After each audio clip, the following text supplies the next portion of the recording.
योजना दूत भरतीला सुरुवात, अर्ज भरणे सुरू, 10,000 रुपये प्रति महिना मिळणार मानधन. तर पहा मित्रांनो, योजना दूत भरती संदर्भात आपण या व्हिडिओमध्ये संपूर्ण माहिती पाहणार आहोत.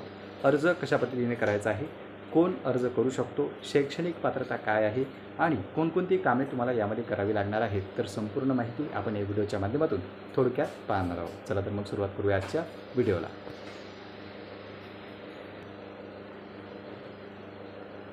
तर हा महाराष्ट्र शासनाचा जी आहे, यामध्ये मानधन कशा पद्धतीने मिळणार आहे, कामे कोणकोणती करावी लागणार आहे, शैक्षणिक पात्रता काय आहे, त्याच्या संदर्भात माहिती आहे ही आपण थोडक्यात पाहू आणि यानंतर अर्ज कुठे करायचा आहे त्याची देखील माहिती पाहणार आहोत. तर पहा, वरतीच हेडिंग आहे, महाराष्ट्र राज्यात मुख्यमंत्री योजनादूत कार्यक्रमाच्या अंमलबजावणीच्या संदर्भात दिनांक आहे 7 ऑगस्ट 2024.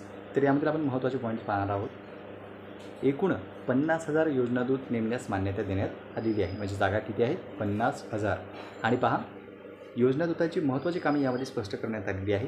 विविध योजनांचा प्रचार प्रसिद्धी करणे व त्यांचा जास्तीत जास्त नागरिकांना लाभ पोहोचवण्यासाठी योजनादूतांची नेमणूक करण्यात येत आहे.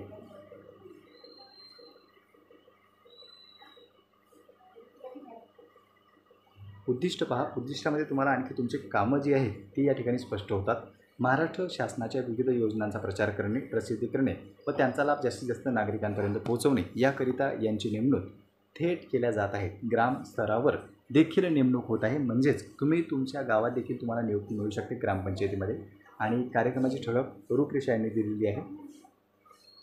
तर यामधील महत्त्वाचा पॉईंट आहे हा, ग्रामीण भागात प्रत्येक ग्रामपंचायतीसाठी एक व शहरी भागात 5,000 लोकसंख्येसाठी एक योजनादूत या प्रमाणात एकूण 50,000 योजनादूतांची निवड करण्यात येईल. तर पहा, ग्रामीण भाग जो आहे म्हणजे ग्रामीण ज्या ठिकाणी ग्रामपंचायत आहे तिथे ग्रामपंचायतीसाठी प्रत्येकी एका योजनादूताची नेमणूक केल्या जाणार आहे. आणि तुम्ही जर शहरी भागातील रहिवासी असाल तर 5,000 लोकसंख्येमागे एक योजनादूत अशी नेमणूक केल्या जाईल. आणि तिसरा क्रमांकाचा पॉईंट देखील महत्त्वाचा आहे की मुख्यमंत्री योजनादूतास प्रत्येकी 10,000 रुपये प्रति महिना एवढे ठोक मानधन देण्यात येणार आहे आणि प्रवास खर्च सर्व भत्ते यामध्ये समावेशित असतील. निवड झालेल्या मुख्यमंत्री योजनादूतासोबत 6 महिन्यांचा करार केला जाईल व हा करार कोणत्याही परिस्थितीत वाढवण्यात येणार नाही. म्हणजे एकूण जो करार आहे तो 6 महिन्याचा केला जाणार आहे.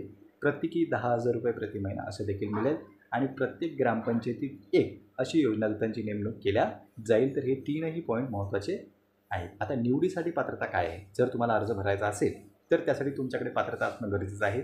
तर सर्वात महत्त्वाची पात्रता आहे ती म्हणजे वयाची 18 ते 35 वयोगटातील उमेदवार या ठिकाणी अर्ज करू शकतात. म्हणजे कमीत कमी तुमचं वय 18 असणं आवश्यक आहे आणि जास्तीत जास्त 35 वयापर्यंत देखील अर्जदार या ठिकाणी अर्ज भरू शकतात. दुसरी महत्त्वाची अट आहे शैक्षणिक अर्हता.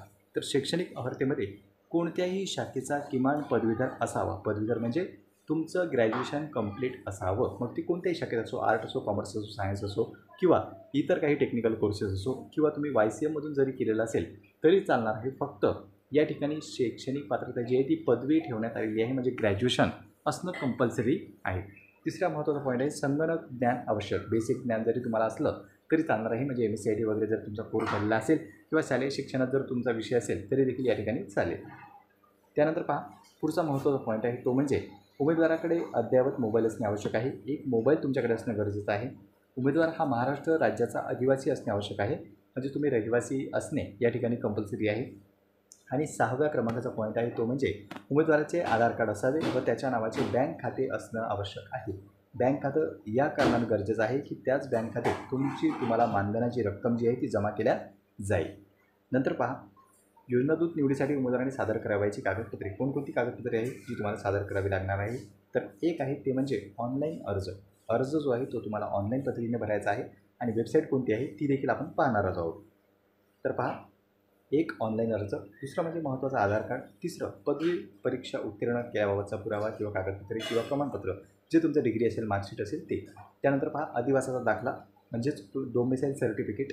त्यानंतर वैयक्तिक बँक खात्याचा तपशील. ज्या बँकेमध्ये तुमचं अकाउंट असेल त्या बँकेचं पासबुक. नंतर पासपोर्ट साईज फोटो आणि हमीपत्र. ऑनलाईन अर्जासोबत नमुन्यामध्ये जे दिलेलं आहे ते हमीपत्र सादर करावं लागणार आहे. तर पहा, या सर्व गोष्टी आहेत ज्या तुम्हाला गरजेच्या आहेत. आणि नेमणुकीची प्रक्रिया कशा पद्धतीने होणार आहे ती देखील तुम्ही या ठिकाणी पाहू शकता. उमेदवारांच्या नोंदणीसाठी व प्राप्त अर्जांच्या छाननीची प्रक्रिया माहिती व जनसंपर्क महासंचालनालयाद्वारे नियुक्त करण्यात आलेल्या बाह्य संस्थांमार्फत ऑनलाईनरित्या पूर्ण करण्यात येईल. तर सर्व जी छाननी आहे तुमच्या अर्जांची ती प्रक्रिया जी आहे ती ऑनलाईन पद्धतीने होणार आहे. कुठेही ऑफलाईन पद्धतीचा वापर यामध्ये केला जाणार नाही. इथे सर्व जी प्रक्रिया दिलेली आहे ती ऑनलाईन पद्धतीने देण्यात आलेली आहे. तर पहा मित्रांनो, अर्ज कशा पद्धतीने करायचा त्याची आपण माहिती पाहणार आहोत. खाली आणखी काही सूचना दिलेल्या आहेत त्या देखील तुम्ही वाचून घेऊ शकता किंवा हा GR जो आहे तो आपल्या टेलिग्राम ग्रुपला सुद्धा उपलब्ध आहे, तिथून तुम्ही डाउनलोड करू शकता. तर आता जाऊया आपण अर्ज कशा पद्धतीने करणार आहे त्याच्याकडे. तर पहा मित्रांनो, ही आहे अर्ज करण्याची वेबसाईट. तर या वेबसाईटचं नाव आहे rozgar.mahaswayam.gov.in. जरी गुगलवर तुम्ही रोजगार महास्वयं असं सर्च केलं तरी देखील तुम्हाला ही वेबसाईट मिळून जाणार आहे. आणि त्यानंतर या वेबसाईटवर तुम्ही आल्यावर असा जो इंटरफेस आहे तो तुमच्यासमोर ओपन होईल. इथे पहा, सर्वात महत्त्वाचं आहे ते म्हणजे तुमचं लॉगिन ID आणि पासवर्ड. जर अगोदर अकाउंट तयार केलेलं असेल तर या ठिकाणी तुम्ही तुमचा आधार कार्डचा नंबर आणि पासवर्ड टाकून लॉग इन करू शकता. पण पूर्वी जर तुमचं अकाउंट तयार झालेलं नसेल तर 2 ऑप्शन आहेत. या ठिकाणी सुद्धा क्लिक करून तुम्ही रजिस्ट्रेशन करू शकता किंवा खाली देखील ऑप्शन दिलेलं आहे. तर पहा, इथे आहे ते ऑप्शन. इथे देखील रजिस्टर या बटनावर क्लिक करून तुम्ही तुमचं संपूर्ण माहिती त्या ठिकाणी भरा. तुमचं जे शिक्षण झालेलं आहे ते, ॲड्रेस, नंतर तुमचं नाव, तुमच्या वडिलांचं नाव, नंतर जात, प्रवर्ग, ह्या ज्या सर्व गोष्टी आहेत त्या तुम्हाला त्या ठिकाणी नमूद करायच्या आहे. त्यानंतर तुमचं बँकेचं पासबुक देखील त्या ठिकाणी ऑप्शन देण्यात आलेला आहे. तो तपशील देखील तुम्ही तिथे देऊ शकता. तर संपूर्ण रजिस्ट्रेशन झाल्याच्या नंतर तुम्हाला लॉगिन ID मिळणार आहे आणि पासवर्ड देखील मिळेल. ही संपूर्ण माहिती तुमच्या मोबाईलवर किंवा ईमेलवर देखील येईल. आणि लॉग इन केल्याच्या नंतर ID टाकायचा आहे, पासवर्ड टाकायचा आहे, लॉग इन बटनावर क्लिक करायचं आहे. जसं तुम्ही लॉग इन कराल तसं तुमच्यासमोर जे आहे ते पेज ओपन होणार आहे. अशा पद्धतीचं पेज तुमच्यासमोर ओपन होईल लॉग इन केल्याच्या नंतर. आणि लॉग इन केल्यानंतर इथे तुम्हाला ऑप्शन दिसतील लेफ्ट साईडला, म्हणजे डाव्या साईडला. अगोदर प्रोफाईल दिसेल, त्यानंतर नोकरी शोधा असं दिसेल, नंतर ट्रेनिंग सर्च असं दिसेल. तर इथे तिसऱ्या क्रमांकावर तुम्हाला क्लिक करायचं आहे ट्रेनिंग सर्चसाठी किंवा जॉब सर्चसाठी. आणि जे सर्चचा बॉक्स या ठिकाणी ओपन होईल इथे योजनादूत असं टाईप करायचं आहे किंवा योजना देखील जरी तुम्ही टाईप केलं आणि सर्च बारवर क्लिक केलं तर तुम्हाला विविध ठिकाणच्या योजना या ठिकाणी दिसतील. तर आता सर्वच ग्रामपंचायतीच्या योजना धीरे धीरे अपलोड केल्या जाणार आहेत. योजनादूतसाठी ज्या जागा ज्या आहेत त्या इथे पहा, वाचू शकता तुम्ही. ग्रामपंचायत योजनादूत, multitasking staff, general administration department, जिल्हा परिषद आहे धुळे. तर धुळेच्या ऑफिससाठी या ठिकाणी वॅकन्सी अवेलेबल झालेली आहे. अप्लाय करण्यासाठी तुम्हाला खाली बटन दिलेलं आहे. इथे तुम्ही या बटनावर क्लिक करून अप्लाय जे आहे ते करू शकता किंवा इथे जरी तुम्ही क्लिक केलं तरी देखील डिटेलमध्ये माहिती येते आणि त्यानंतर अप्लाय करू शकता. पण पूर्वी तुमचं लॉग इन असणं आवश्यक आहे. तर सर्वात प्रथम तुम्हाला रजिस्ट्रेशन करायचं आहे. रजिस्ट्रेशन झाल्याच्यानंतर लॉग इन ID टाकून या ठिकाणी लॉग इन करायचं आहे. लॉग इन ID आणि पासवर्ड टाकून ते टाकल्यानंतर तिसऱ्या क्रमांकाच्या ऑप्शनवर यायचं आहे, सर्चवर, ट्रेनिंग सर्चवर. सर्च केल्यानंतर योजनादूत असं सर्च करायचं आहे आणि जे काही तुमच्या जर जागा दिसत असतील तुमच्या जवळपासच्या त्या ठिकाणी तुम्ही अर्ज करू शकता. नंतर पहा, इथे आपण योजनादूत असं देखील जरी टाईप केलं तरी आपल्याला ग्रामपंचायत पाहणी अशा ज्या आहेत त्या भंडारा जिल्ह्यातील विविध जागा या ठिकाणी अपलोड केल्या जातील.